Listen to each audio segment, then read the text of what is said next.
Bonjour, c'est Face au territoire ce matin sur TV5 Monde dans 200 pays en 22 langues, vous le savez, avec Ouest France, Nice Matin, 20 minutes, France Antilles, le magazine Le Point et le magazine Géostratégie.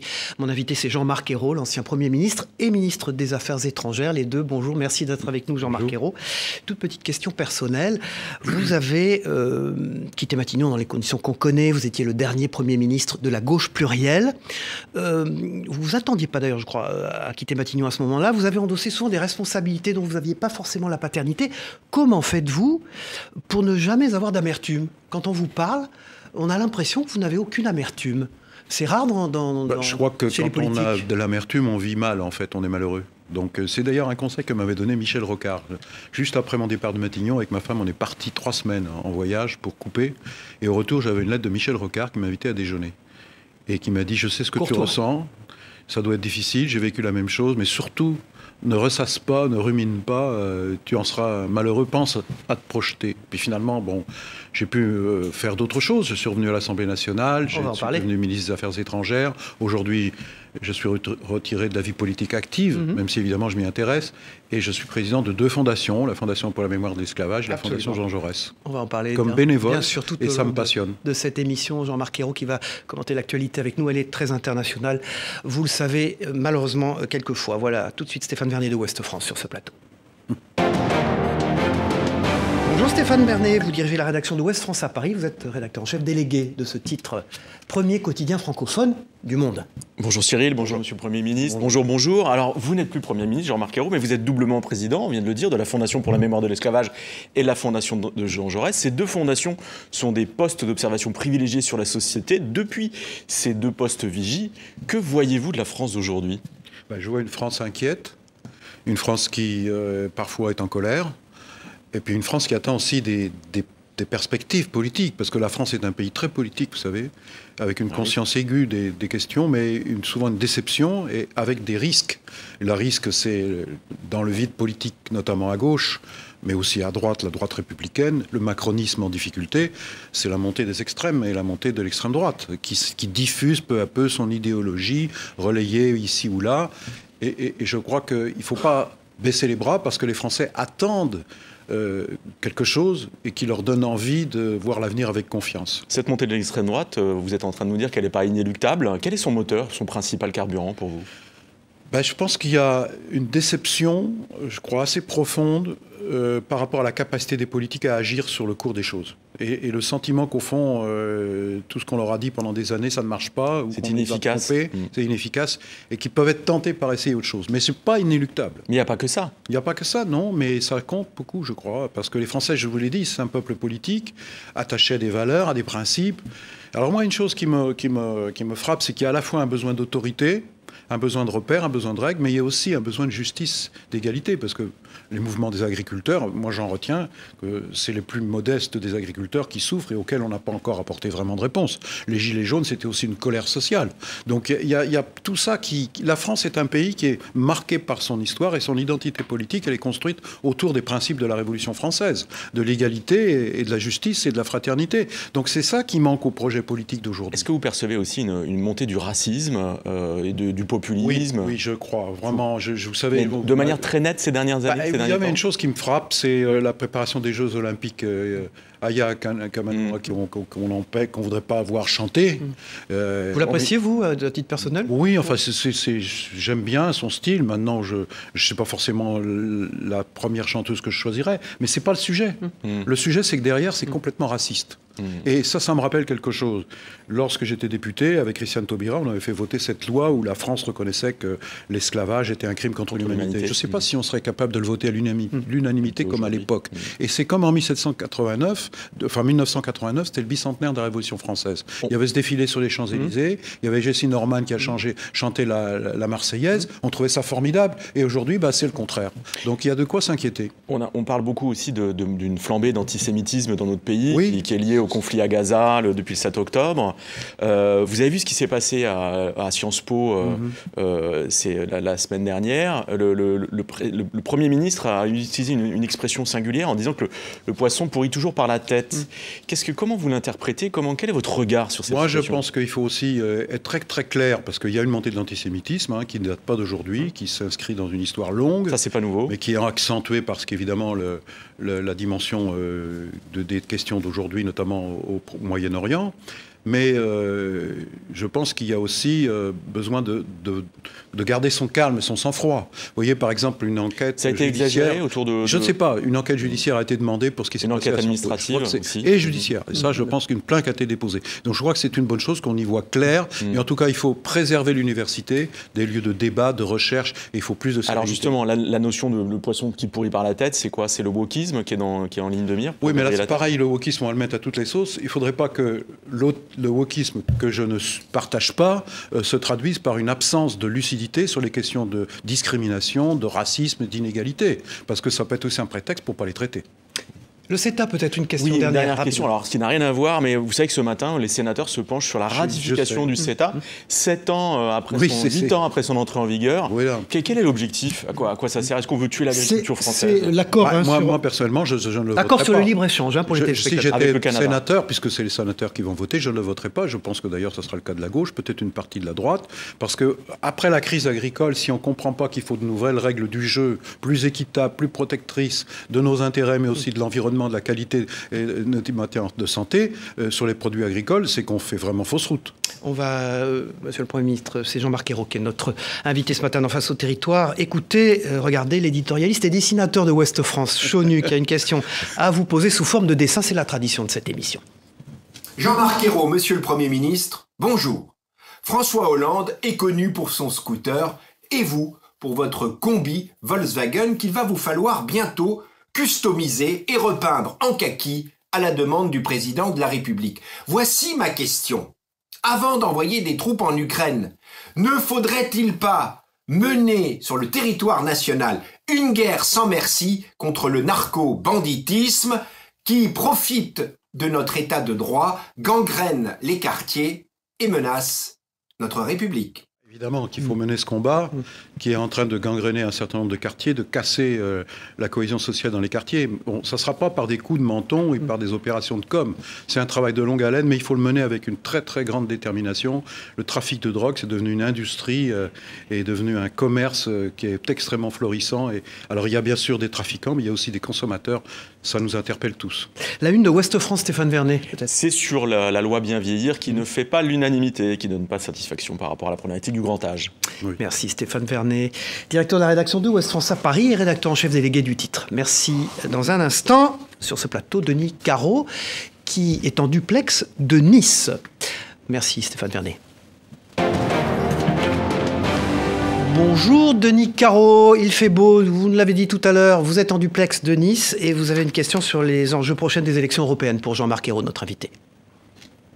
Oui, bonjour Cyril, bonjour Jean-Marc Ayrault. Jordan Bardella caracole en tête dans les sondages pour les européennes. Et d'après une grande enquête menée par Ipsos dans 18 pays, la droite radicale et eurosceptique pourrait gagner 30 sièges le 9 juin. Comment l'expliquez-vous et est-ce que cela vous inquiète ? Le contexte général joue en faveur du courant populiste. Le désarroi, la peur de l'avenir, l'insécurité, tout ça, l'immigration, ça permet à ces partis de progresser. Mais quand je regarde les hypothèses électorales, même si cette extrême droite progresse, ici et là, elle ne sera pas majoritaire. C'est les partis démocratiques qui seront majoritaires. Et donc la question, c'est, pour les électeurs, c'est pas de faire un premier tour de la future élection présidentielle, c'est de voter pour les partis qui vont porter un projet européen, c'est-à-dire à la fois qui sont européens, mais qui veulent aussi améliorer et changer l'Europe. Et pour ça, il faudra une majorité. Et cette majorité, c'est pas l'extrême droite qui la fera, c'est pas l'extrême gauche qui la fera. Et donc, moi, je défends la liste Glucksmann, je défends le courant socialiste et social-démocrate en Europe. Il faut qu'il soit le plus puissant pour peser dans la bonne direction. Denis Caro. À Nice. Raphaël Glucksmann, justement, on le voit, progresse dans les sondages. Est-ce que c'est le bon choix pour la gauche ? Moi, j'ai suivi, j'avais déjà soutenu Raphaël Glucksmann il y a 5 ans, mais je l'ai vu énormément progresser. Il a énormément travaillé, c'est devenu une vraie personnalité reconnue, profondément européen, profondément social-démocrate. Et il le dit clairement, il l'assume, et qui à la fois s'intéresse aux questions stratégiques, géopolitiques, la question de l'Ukraine, la question du Moyen-Orient, mais aussi qui s'intéresse à la question agricole, à le modèle économique et social qu'on peut développer et défendre à l'échelle européenne. Donc je pense que ça représente un bon choix. Et il y a beaucoup de gens aujourd'hui qui sont dans l'hésitation, qui ont été déçus par Macron, qui sont déçus par le vote Mélenchon, qui ne voient pas d'issue dans cette perspective et qui sont en train de s'interroger, faut-il pas trouver un nouveau chemin? Et là, il y a une offre qui est faite, celle de Raphaël Glucksmann, et je pense qu'il faut l'examiner avec beaucoup d'attention. Raphaël Glucksmann qui sera notre invité dans Face au territoire dans quelques jours, à votre place même, Jean-Marc Ayrault. Et puis le non-cumul des mandats de Denis Carreau. Oui, des députés Horizon, Jean-Marc Ayrault, veulent remettre en cause l'interdiction du cumul des mandats. Vous aviez salué à l'époque une grande avancée pour la modernisation de notre pays. Est-ce que vous le pensez toujours? Oui, je le pense toujours, puisque j'étais le promoteur de ce projet comme Premier ministre.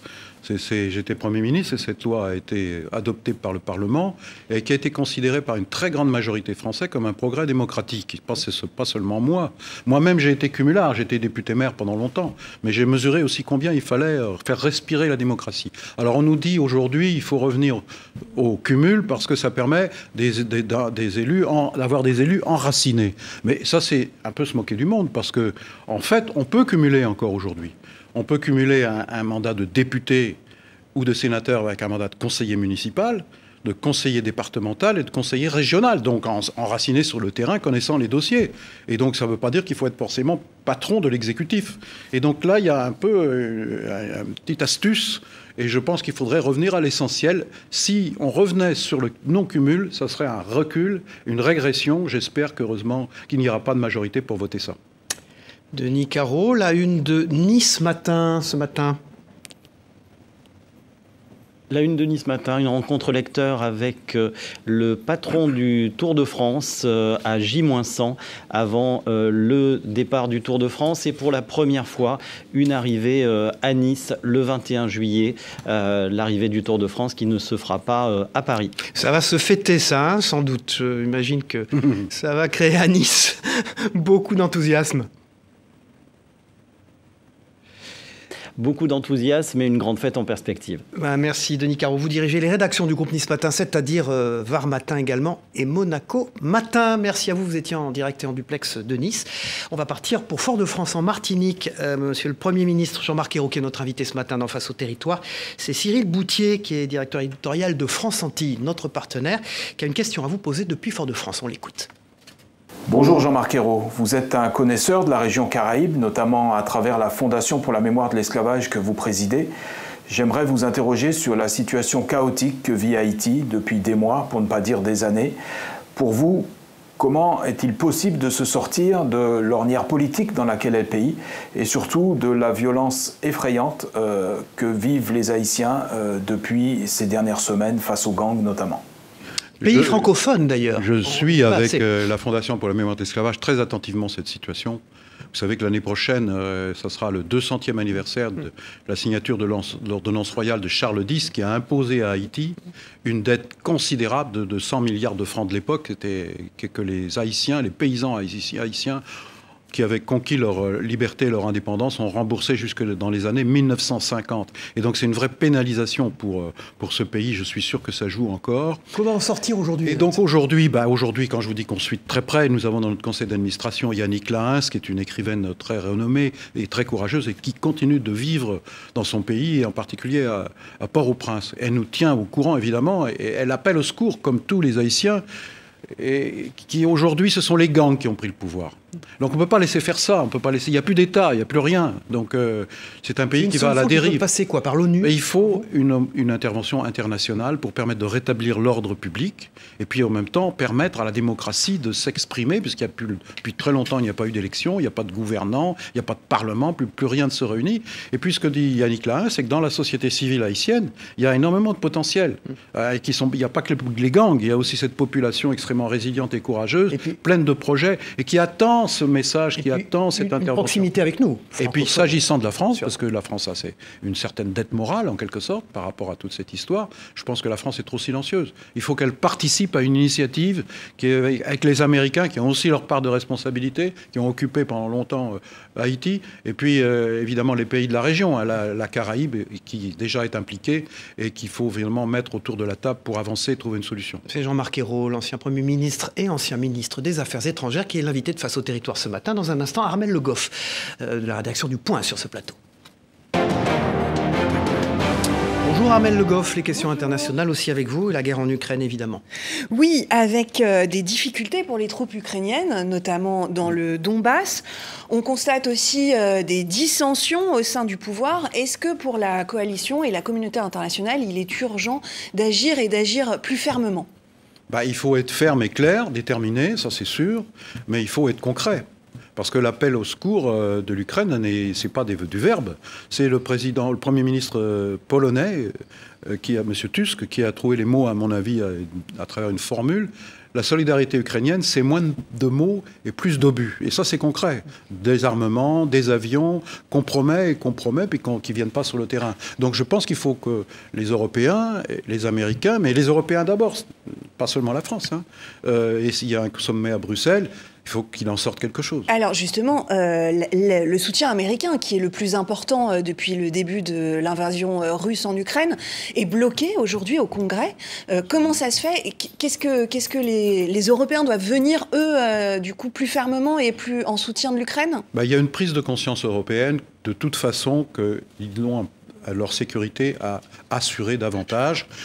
Et que le sujet d'une défense européenne, ce thème qui était un peu tabou, que porte la France depuis longtemps, et qui se sentait parfois isolé, il est revenu au devant de la scène. Donc ça, c'est bien. Maintenant, il faut que ça se concrétise. Il y a la question des armes, des armements, la question industrielle, et alors justement, la question de l'organisation Emmanuel de la défense. Macron, mais c'est d'autant plus nécessaire que si c'est bloqué aux États-Unis, c'est à cause de Trump, qui n'est pas encore redevenu président, mais s'il le redevenait, vous imaginez un peu la catastrophe. Qu'est-ce que vous imaginez, vous, pour les élections américaines ? Vous pensez qu'il est possible qu'il les remporte ? Non, c'est pas joué. C'est pas joué du tout. C'est loin d'être joué. C'est plus compliqué que ça. Emmanuel Macron, mais en tout cas, il faut que les Européens soient au rendez-vous, pas attendre les élections européennes. Emmanuel Macron, il y a quelques semaines, a fortement fait bouger les lignes en évoquant la possibilité d'envoi de troupes au sol. C'était une erreur, c'est une façon de faire bouger les lignes, justement. Est-ce qu'il avait raison de faire cette déclaration ? Et comment vous analysez cette déclaration ? C'est la stratégie, oui. Voilà. Oui, il y a des gens qui pensent que c'était une gaffe, et puis que finalement, c'est une gaffe qui était plutôt bénéfique. C'est pas une gaffe, puisqu'il assume. Mais est-ce que c'est la bonne méthode ? Ça se discute, parce que ça a eu un effet immédiat. Il y a eu un côté électrochoc, en disant, oh là là, il y a peut-être une menace plus grande que qu'on imaginait. C'est le côté positif, je vais dire. Mais le deuxième aspect, qui est moins positif, c'est que ça a tout de suite déclenché des expressions divergentes entre Européens et avec les Américains. Alors que Poutine a besoin de voir que les Européens, la communauté internationale, sont unis. Ce couple franco-allemand, justement, dont on parle beaucoup, est-ce qu'il fonctionne toujours ? Qu'est-ce qui se passe, en fait ? Pour vous qui connaissez bien l'Allemagne. Oui, parfois je m'en désole, parce qu'il est indispensable. Cette coopération franco-allemande, si on veut faire avancer l'Europe, il faut que ça retrouve de l'élan, et c'est loin d'être le cas. Alors il y a des causes diverses, parfois la méthode française, on pense que tout le monde doit penser comme nous, et donc il faut quand même accepter de comprendre quelle est la logique de l'autre, donc il faut passer du temps, discuter, essayer de se comprendre. Puis il y a les spécificités allemandes. S'agissant de l'Ukraine, il y a un débat en Allemagne, compte tenu du poids de l'histoire, de la culpabilité allemande par rapport à la Russie, qui pèse dans le débat politique allemand. Et puis il y a la coalition. Qu'est-ce qui bloque chez les Allemands ? Pourquoi ils ne vont pas plus loin ? Parce qu'en termes d'armement, ils vont loin, mais en revanche, en termes d'engagement, ils sont très en retrait. Je crois qu'il faut être assez prudent et pas être trop définitif. Parce que si on fait le bilan, d'abord, la solidarité avec l'Ukraine, ça tient, et pas seulement en franco-allemand, en européen. Et puis s'agissant des moyens qui sont mis à disposition des Ukrainiens, je pense que l'Allemagne n'a pas à rougir. Donc ne rentrons pas trop dans ce jeu tactique un peu délétère. Je pense que par contre, il faut relancer la coopération franco-allemande, davantage d'écoute, davantage de compréhension et davantage d'action. Dernière question. On a beaucoup d'hommes politiques aujourd'hui qui font du sport et notamment de la boxe. Est-ce que vous faites, vous aussi, de la boxe ? Non, c'est pas ma... Vous faites quoi ? Sport de... Moi, je marche, voilà. Et le combi Volkswagen, vous l'avez toujours ? Je fais toujours du camping-car et le combi Volkswagen fait toujours partie de mon patrimoine. La une du Point, Armel Le Goff. La une du Point, c'est la contagion on m'a quand même antisémite. assez moqué. On a bien rigolé de ça, parfois avec une certaine condescendance. Mais moi, j'assume, parce que je Il y a beaucoup de gens qui sont camping-caristes. Je le sais bien, c'est pour ça que c'est assez populaire.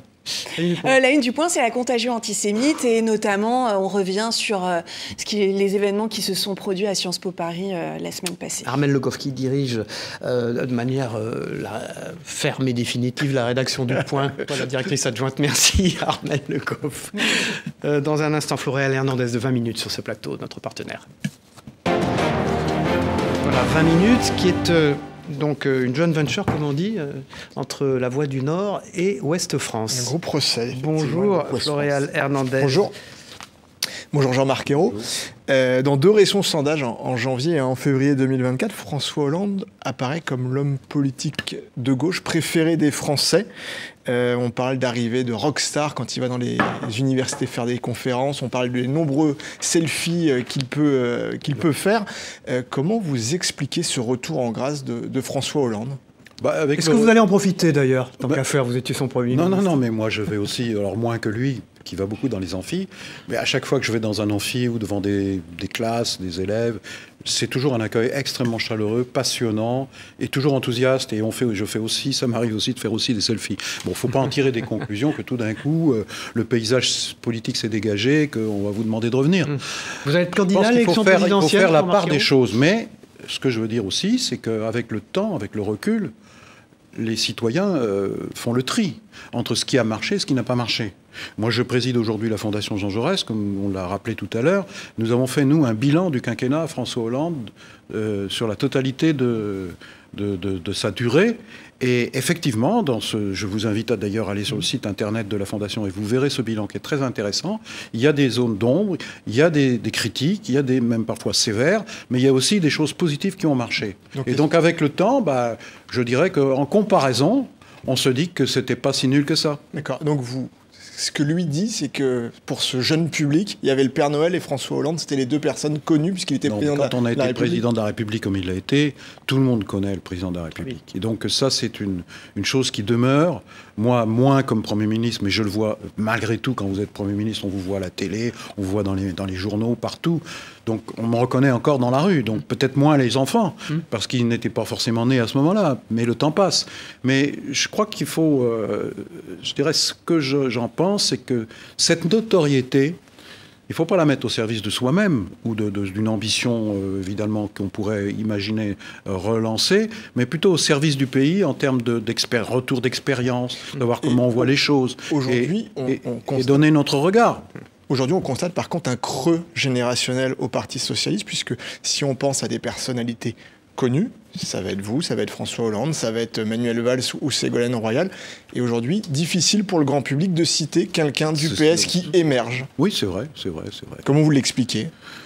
Vous savez, il y a eu quand même un choc terrible. Hein. C'est la crise des grands partis politiques français, que sont le Parti socialiste et le Parti républicain, qui a changé plusieurs fois de nom. Mais on arrive à citer des personnes des Républicains, Éric Ciotti, Wauquiez arrive à être cité par le grand public.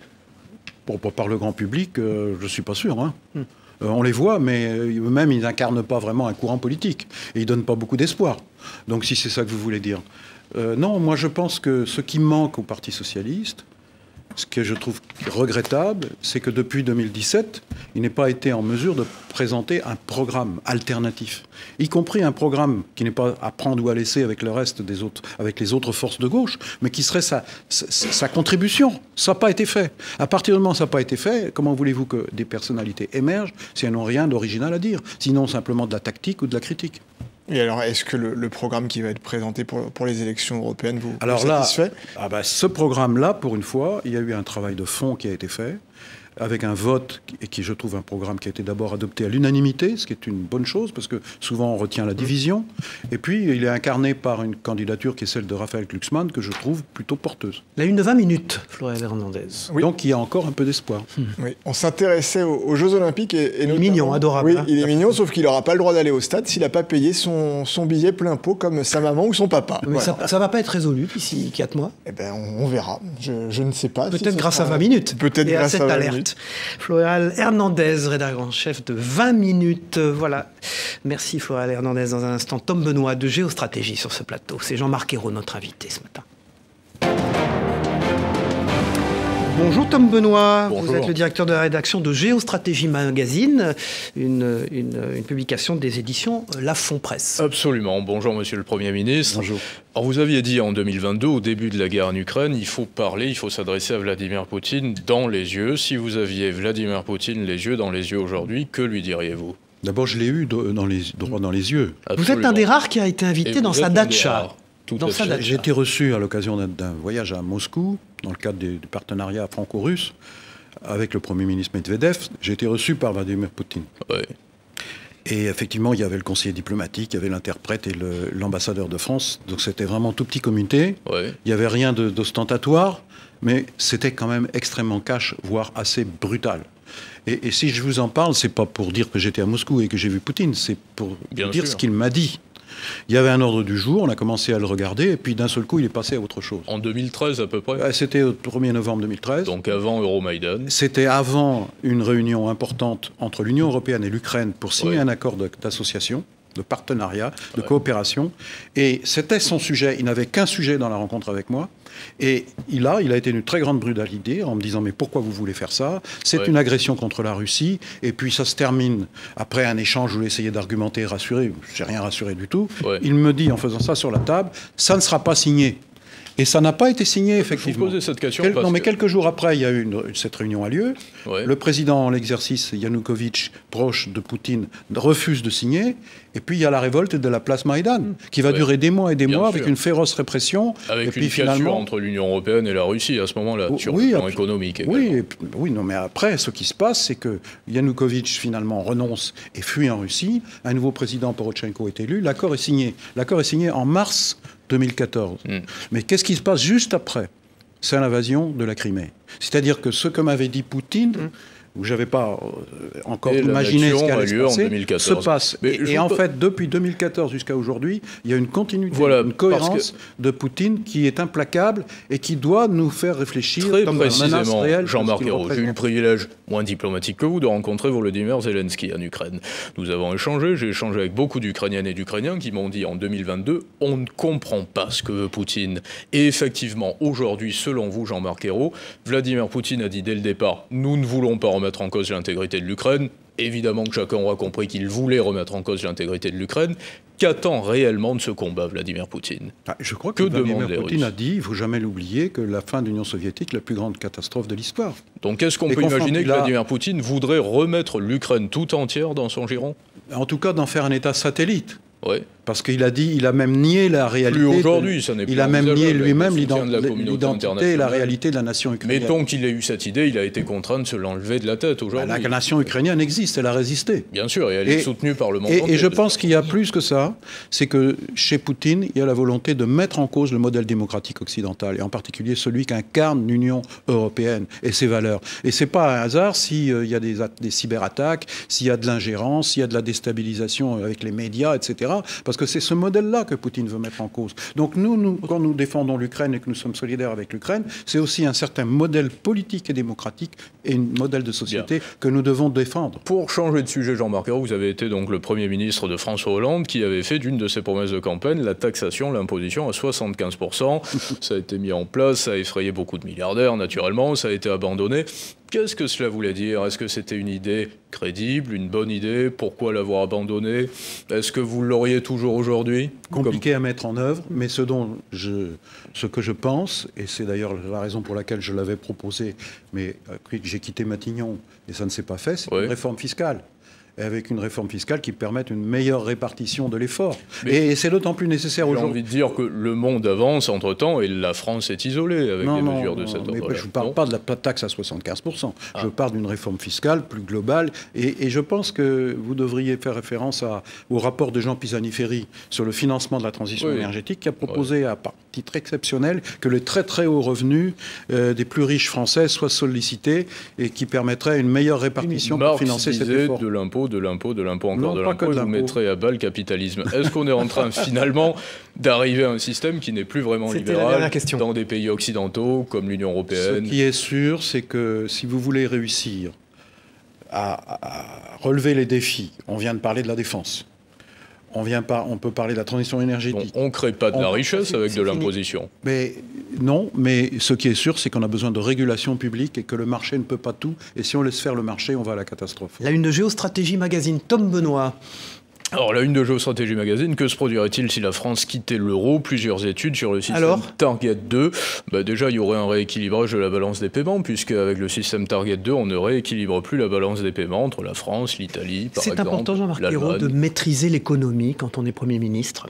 Vous voyez ma question derrière. Est-ce que Gabriel Attal la maîtrise suffisamment pour les temps qu'on vit?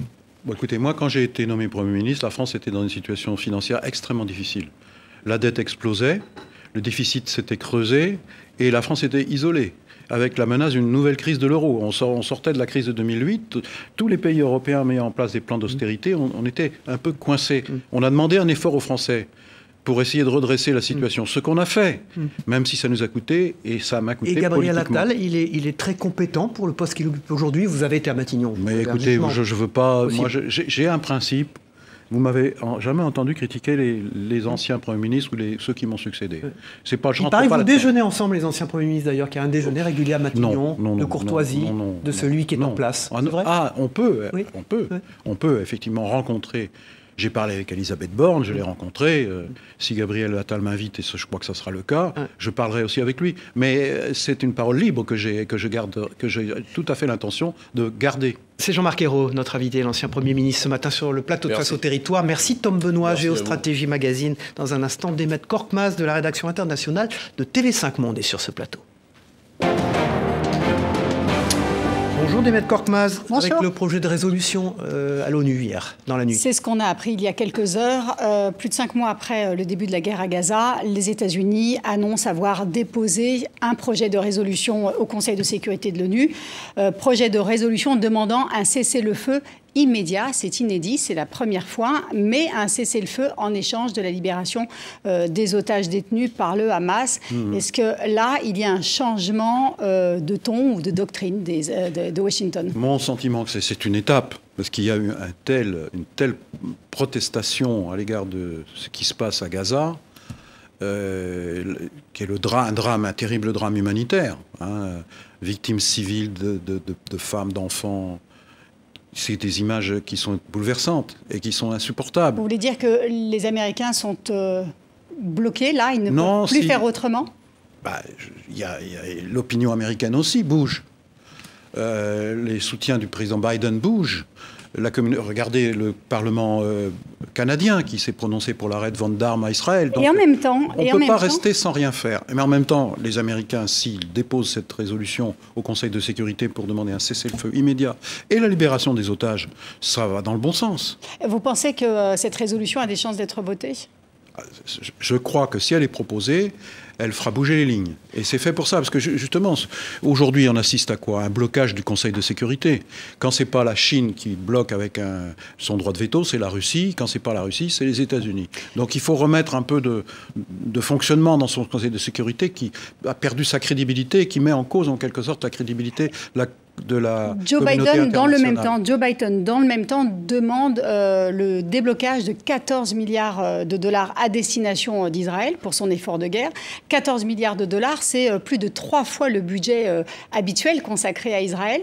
C'est principalement pour refaire les munitions et aussi pour développer la défense aérienne. Est-ce que là, il n'y a pas un double discours? Si. Les États-Unis ont une position confuse parfois et compliquée, alors que leur rôle pour une solution de paix pour l'avenir est extrêmement important.